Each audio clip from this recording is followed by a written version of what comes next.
We zijn hier in Verwerd, nu ook in de sporthal. We zijn met de kabinetszittersploeg van Verwerd. Hoeveel man heb je?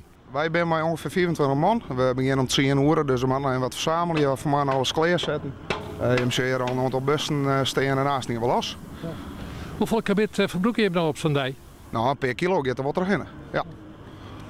Gebruik je uiteraard kabit en gebruik je gewone molkbussen. Maar geen speciale superkanonnen of zoiets wat, gewoon de ouderwetse molkbus. Ja, de ouderwetse molkbus wil je del zetten, want de grotere zijn helaas verbinden, maar dat is voor veiligers ook beter. Ja, nou ja, ik ben de bok. En er zijn nog een aantal oren die leuk knallen. Nou, en wat doet de bok? De bok die houdt zich bezig met de veiligers van het kabit zitten. Die zet erop dat alles goed gaat.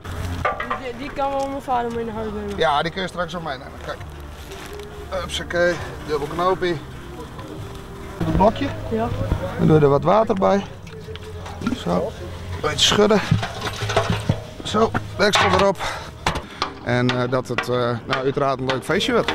Ja, ik zag hier heel oude molkbus. Hoe lang doe je dit al? Ja, nou, we zijn hier eens 20 jaar mee begonnen, maar de oprichting van de jeugdzoos, die zit je verderop. En toen hebben we samen een clubje van, hey, het is leuk om eens een keer te knallen. Nou, toen ben ik nog zo'n heel lidsmansie, dus ik kwam hier natuurlijk als lidsmansie. Ben we in een periode stap, dan winnen het vol animo. En nou daarom hier pakken we dit erop, dus nu ben we bezig. En de bussen hebben we nog steeds, dus ik denk dat ze al hier eens 20 maanden beginnen. Dat is al mooi lang. Ja, dat is al een mooi skoft. En we willen eigenlijk deze traditie wat trots zetten, want we zien omringen het dorp nek dat het zo is. En ja, het is gewoon leuk. Knallen tot de orde hieruit. Knallend oude hieruit. Maar ik ben op protofuur, want ik zag hier een hele protte pallets achter die lezen. Ja, wij hebben met de gemeente regeling in dat er een 4 ton komen. En dan in dat 4 ton gaan we het 4 aanstekken. Dus net de bedoeling dat het zaddelloft in gaat, want dan wordt het wat gevaarlijk.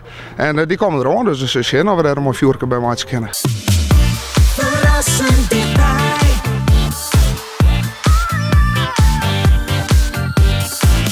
RTV NOS.